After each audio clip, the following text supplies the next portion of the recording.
So now our next speaker, actually speakers, are Margherita Moro and Luca Gasparinetti. They are both students at Università della Svizzera Italiana. Sorry for mispronunciation. And they research interest on metaphysics of science with particular interest in the philosophy of time. So today's talk is entitled Assessing the Atheism of Relational Quantum Mechanics, which sounds promising. So I see Margherita is with us. Hello, Margherita. Can you just say hello to everybody? Hi, everyone. Luca could not make it. He apologizes, but he's quite sick, ill at the moment, so I'm here. Okay, it's good to have you here. So we will start with the presentation of Margherita and Luca. Hi everyone, thank you for being here today. As you can see on the screen, Margherita and I will talk about atheism in relational quantum mechanics. The main motivation for this talk is a quotation taken from a paper on the metaphysical challenges of Rovelli's physics, written by an Italian professor called Calamari, who wrote that the conclusion of the present paper will be indeed a rejection of the very foundation of this neo-Aristotelian view. For such authors, a substance is an ontologically independent entity, that is to say, something that doesn't depend upon anything other than itself. God is, of course, the traditional case in point here. And it continues, according to Rovelli's radical relationalism, the metaphysical view that loop quantum gravity and relational quantum mechanics suggests is that no such ontologically independent entities exist, from which, not surprisingly, also follows Rovelli's avoidedly atheist view. For, fundamentally, there are only quantum events as the outcome of interacting processes. Motivated by this quotation, this paper aims to attempt to formulate a possible argument behind Calamari's claim to assess the atheism of Rovelli's physics. So, to that end, here is the structure of this talk. First of all, we will make some methodological considerations about the metaphysics and physics of God. Then we will turn to the metaphysical part of the talk, where we try to establish the link, as we believe that Calamari does, between God and monism. Then we will turn our focus on relational quantum mechanics, namely to the physics part and monism. And finally, we will conclude with an assessment of the argument presented by Calamari and in general of the question of the existence of God in Rovelli's physics. So let's start with some methodological considerations. So throughout the history, we all know that philosophers have always been influenced by their scientific view of their time, and in particular also philosophical accounts of God have been influenced by such theories. To make an example, consider that space and time in Newton's philosophy are considered the sensoria Dei. So as far as Christian philosophy and naturalism are concerned, here we believe we will assume, along with Calamari, that the problem of the existence of God can be assessed in the context of a naturalized philosophy. And in particular, we believe that in the context, we frame our discussion in the context of the metaphysics of science, where metaphysics should be informed and guided by our best scientific theories. And so, given this backdrop, we assess the metaphysics of God in light of Rovelli's physics. And this is, we believe, what Calamari does in his quotation. So let's now turn to the metaphysical part of the talk and try to establish the link between God and monism, as we shall see. So let's recall Calamari's quote. For the neo-Aristotelian, a substance is an ontologically independent entity. That is to say, something that doesn't depend upon anything other than itself. God is, of course, the traditional case in point here. So it's clear that we all know that there are many metaphysical accounts of God, from monism to pantheism, dualism, panentheism, and so on. And here it's clear that Calamari is pointing towards a very specific account of God, namely the Neo-Aristotelian account, according to which God is a Neo-Aristotelian substance. So given this assumption, given this consideration, rather, this seems to point towards monism, as we shall see. So to make this consideration, we should first better understand what an Aristotelian substance is, and to that end, we will consider Schaffer, and in particular his what grants what. So Aristotle's notion of substance developed in the categories is multifaceted, but perhaps the core notion is that of a basic, ultimate, fundamental unit of being. So from this quotation, the Neo-Aristotelian substance is an ontologically independent entity, as written by Calamari, and it is the basic, ultimate, fundamental unit of being. But if we apply this notion to God, we obtain, obviously, a version of monism. And monism is basically the view that there is only one fundamental entity, namely God. In contemporary analytic metaphysics, we can find two different versions of monism, called on the one side existence monism, the view that there is only one fundamental entity and there are no derivative ones. And the other one is priority monism, namely the view that there is only one fundamental entity and there are derivative ones. So in this case, we should understand God as the ultimate fundamental unit of being that exists independently of any other things. And according to existence monism, it should be the only existing thing. As far as priority monism is concerned, we should understand God as the fundamental entity, with the possibility that there are also other entities that derives from God. So by taking in consideration Schaffer on what grants what, we should understand that the Neo-Aristotelian substance has to be linked with priority monism. So here is Schaffer.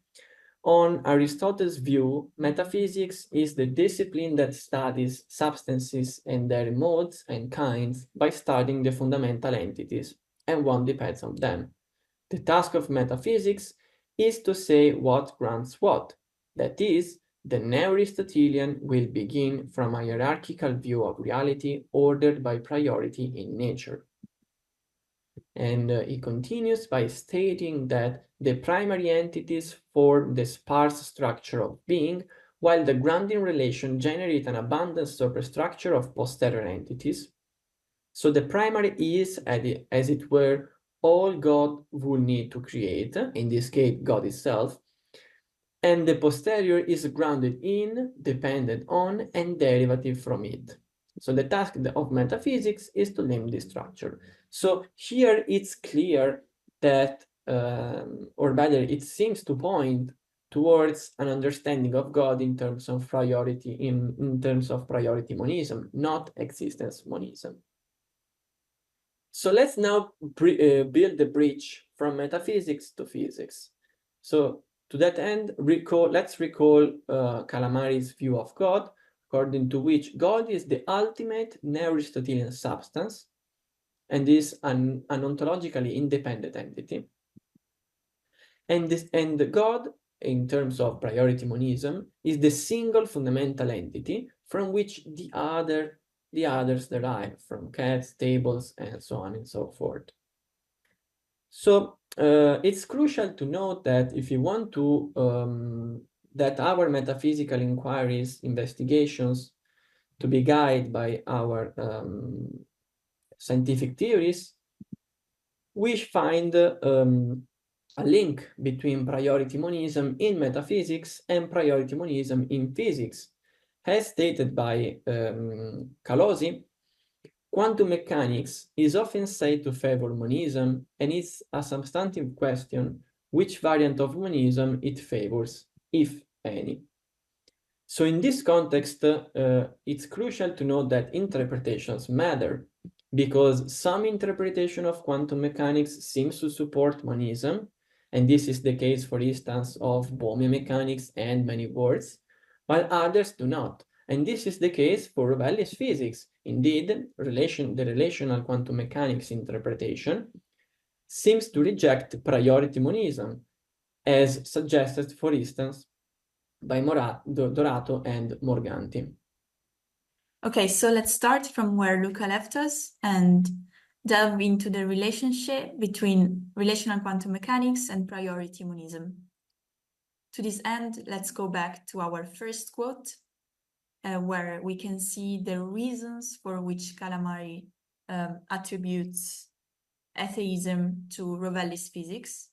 And these are some features of his theories that are highlighted in the quote, namely the radical relationism, the fact that according to the ontology of the theories, there are no ontologically independent entities, and that fundamentally there are only quantum events. And Calamari also takes into consideration relational quantum mechanics. So this is why, in the attempt to formulate and evaluate an argument behind Calamari's claim, we will take into consideration relational quantum mechanics. And the guiding question for the following will be of whether priority monism and relational quantum mechanics are indeed compatible.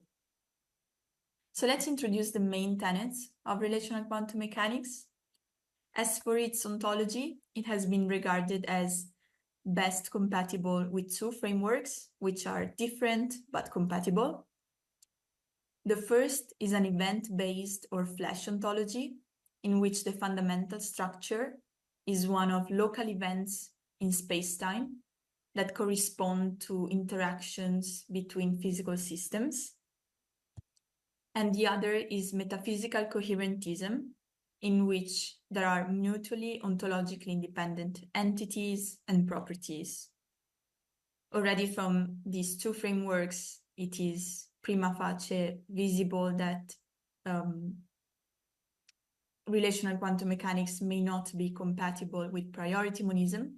For example, metaphysical coherentism doesn't allow for a hierarchical structure, which priority monism requires. So for the following, I just want to put out a disclaimer, which is that observer doesn't make any reference to consciousness or human observers, but rather refers to any possible physical system with more than one state. So let's go to relational quantum mechanics, and let's introduce the scenario, the paradox that first motivated Rovelli in formulating the theory. So this is Wigner's friend scenario, in which we consider a set of events, call it E, which is described by two different observers, call them Wigner and friend.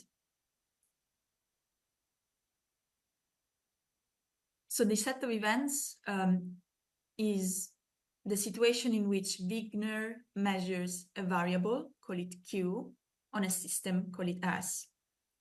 Q is a variable of the system that can take only values 1 or 2. The important thing is that can take only a finite number of values. So at T prime, the system is in a generic normalized state, and both Wigner and Friend have this information. This is a superposition state. The important thing to know is that this is a state that describes a system which has no individual definite value for some variable. In this case, this variable is Q. So in the interval between T prime and T2, Wigner measures variable Q on a system S. And he will describe the set of events as one that goes from the system S being in a superposition state, from the system having a determinate value for variable Q, say Wigner measures 1 at T2. But Friend, according to the formalism of quantum mechanics, will give a different description of the same set of events. Namely, he will describe the measurement made by Wigner as a correlation, which makes the system S correlated, indeed, with Wigner at T2. So instead of having one single value for the variable Q at T2, S will be in a more complex superposition state in which it is correlated also with the measurement device used by Wigner. So this is just to point out that the standard formalism of quantum mechanics seems to give an incoherent, seems to allow for incoherent descriptions of the same set of events. And Rovelli's solution to this problem has been to relativize the descriptions to each observer. So he claims that we can say that the system S is in state A relative to Wigner and in state B relative to Friend. And this has been regarded as a coherent description, a coherent solution, which preserves objectivity. In fact, Dorato and Morganti write that objectivity can be re-established when Wigner and Friend correlate their descriptions to their different observations. So this means that when Wigner and Friend interact and communicate their relative results, they will agree with each other as to what is the correct description of the other observer. And the thought is that Wigner and Friend correlate and become subsystems of a more composite system, and their descriptions become relational properties of the composite system that they make up.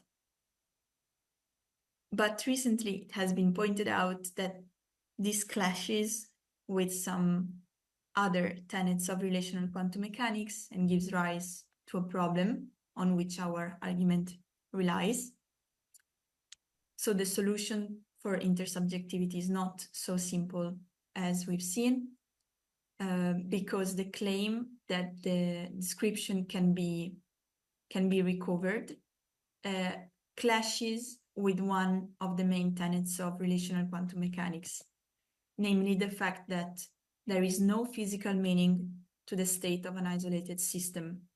So even the more composite system made by Wigner and Friend could not have an absolute property because their property should be relativized to a further observer and so on.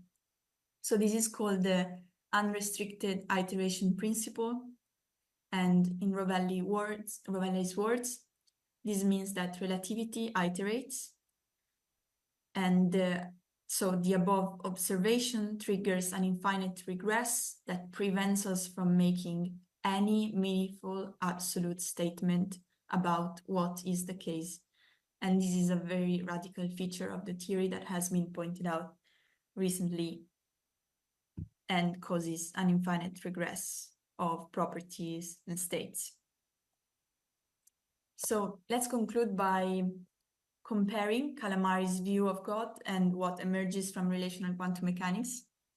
So we've seen that for Calamari's Neo-Aristotelian notion of substance, the God is the ontologically independent entity and the single fundamental entity.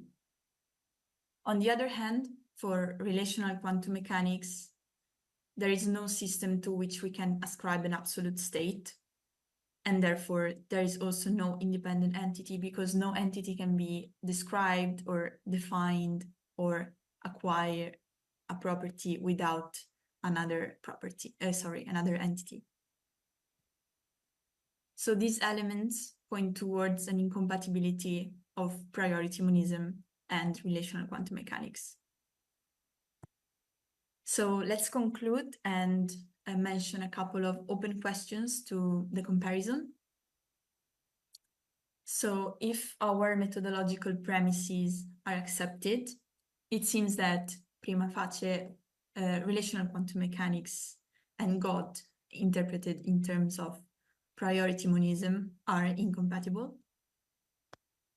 However, there are some problems, among which the iterativity that we pointed out and solutions internal to relational quantum mechanics that seem to open the possibility of a new comparison with the monistic framework.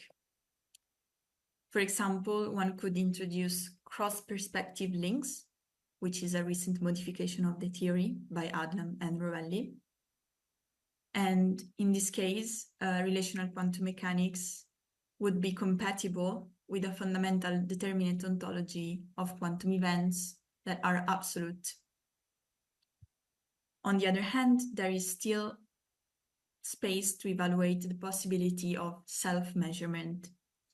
And this would arguably block the regress because it would allow to attribute definite properties at least self-relatively and at least for what concerns the largest object, which is the universe. So I will leave you with this image, which tries to picture Wheeler's proposal of a participative universe, which indeed observes and measures itself. And I will thank you.